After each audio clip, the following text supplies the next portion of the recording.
I think this is actually a great situation for New England to be in on a short week because you put so much time and effort into working the Super Bowl and concepts. The amount of detail that goes into that preparation is tremendous. So then to have that offensive coordinator now be running the team that you're playing on a short week. Yep. The parts are different in terms of the human beings that are running the plays, but the concepts are consistent. Guys have seen it. Guys have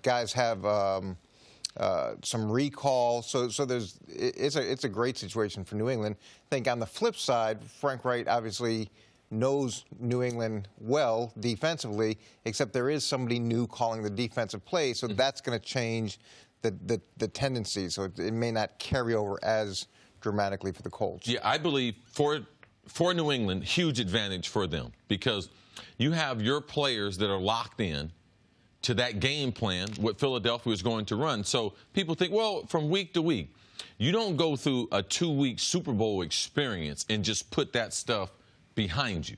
So now early in the season, I believe that they have all that intel. It'll be easier for the players to prepare in a shorter week, not because of the personnel, but because of the concepts. And that's what Coach is saying. The concepts of what they did to attack the New England defense, he knows that Frank Wright is going to try to teach those same concepts with the personnel of the Colts. So, but the Colts, though, they don't have the personnel that Philadelphia had to be able to attack New England. So what Coach is saying is New England has more of a benefit with their players and their coaches having gone through that experience compared to Frank Wright and a few of the coaches, and none of the players in Indianapolis went through that 2 weeks of training for Super Bowl 52. I was laughing to myself a little bit when you were explaining it because it was almost word for word what Cris said before the show. Coach, I love having you here. I really do. Because of everything we were doing on the show today, this one quote and this one question was the one that when I saw it on the board this morning, I'm like, man, it didn't, as a guy that hadn't been game planning, it didn't make sense to me. I said to Cris before the show, I said that there's almost no similarities between the Colts roster and the Eagles roster. The Eagles were talking about how great their big people are. The Colts need a bunch of better big people. The Eagles had a plethora of wide receivers in the Super Bowl last year. The Colts have T.Y. Hilton. He's dinged up. Like, they had Nick Foles to luck. So I thought it was just coach speak that the Pats and the coaches are saying, yeah, we'll use Super Bowl experience, but it was nonsense. And what you were saying was, when you see, okay, when they go 3 trips right, sink one guy out to the left, that means we're going to be in this type of defense. Yes. Like that there are different concepts that you are going to defend against the same almost no matter what human beings are on the other side of that equation. Like, that's what you're talking about? Well, there's that, and there's also ways that you may want to pressure based off their protections. So their offensive protections, that stuff carries over. Where it has an edge is the human being calling the plays, too. So as coordinators moved around the NFL, well, what I always would do and what we did is we track that person because that person has a fingerprint. So whether he's calling plays in Miami or Philly or the Colts, that person is that person, and his DNA doesn't dramatically change from team to team.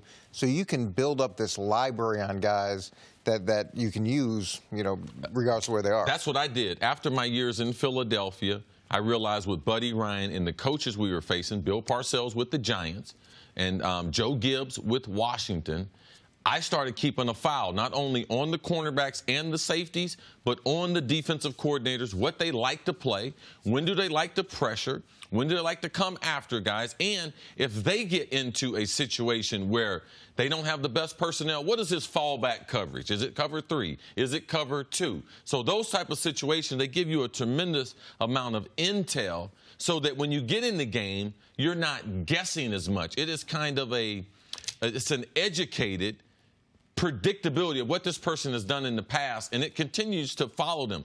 Coaches have habits, and they come out in their tendencies of how they call the game. Coaches do have habits, and I'm sure quarterbacks who've been playing with the team for so long have habits as well, which is why getting Julian Edelman back is going to be a huge advantage, not only having the knowledge of what Frank Wright had, but also having someone that he's very comfortable with.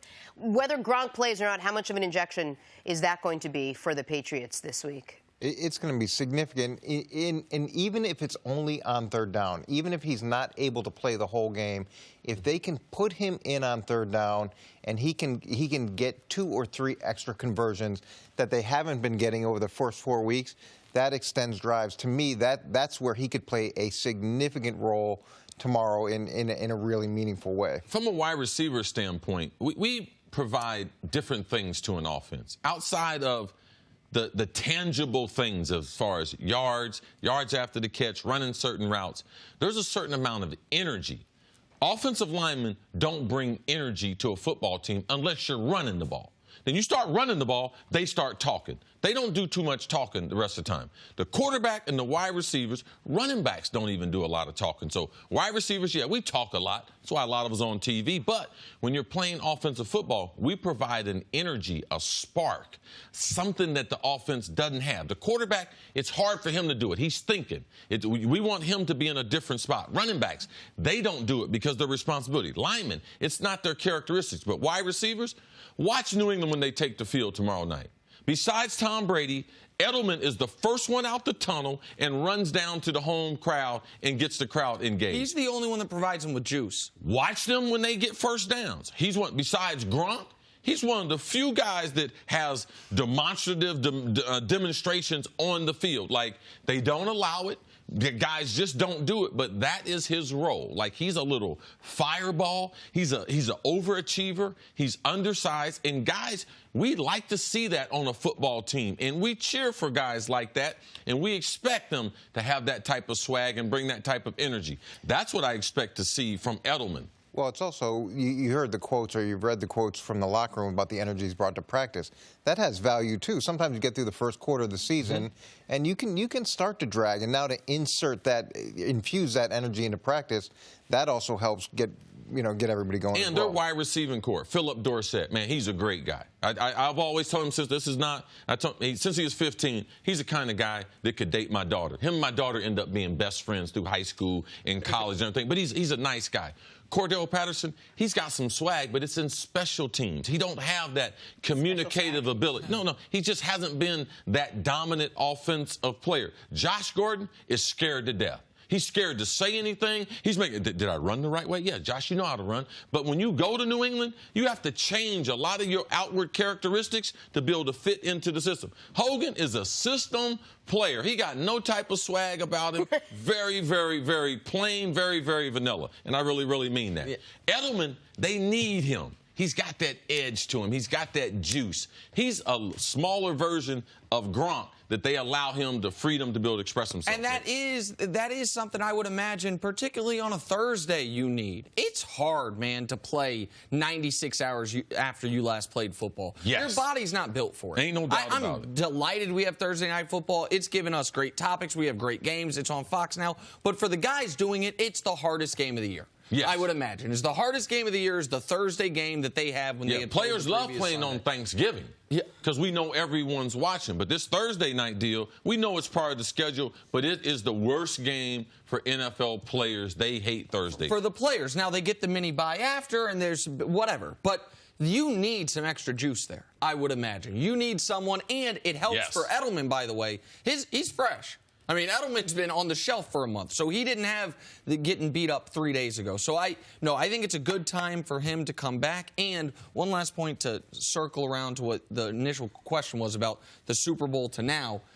The thing that was the signature of the Eagles last year was how great they were on third downs. As much as the Colts have struggled, that's the one thing Frank Reich definitely has taken with him so far. That's the #1 third down offense in football this year. Oh, that's surprising. So that it's shocking to me because the offense has been mediocre. If they're going to have any chance against New England on tomorrow night, they're going to have to continue that trend. Well, they're also #2 in sacks defensively, so it's going to be interesting to see whether they can pressure Tom Brady with just their standard rush. Well, go ahead over there, dropping a little sack thing. All right.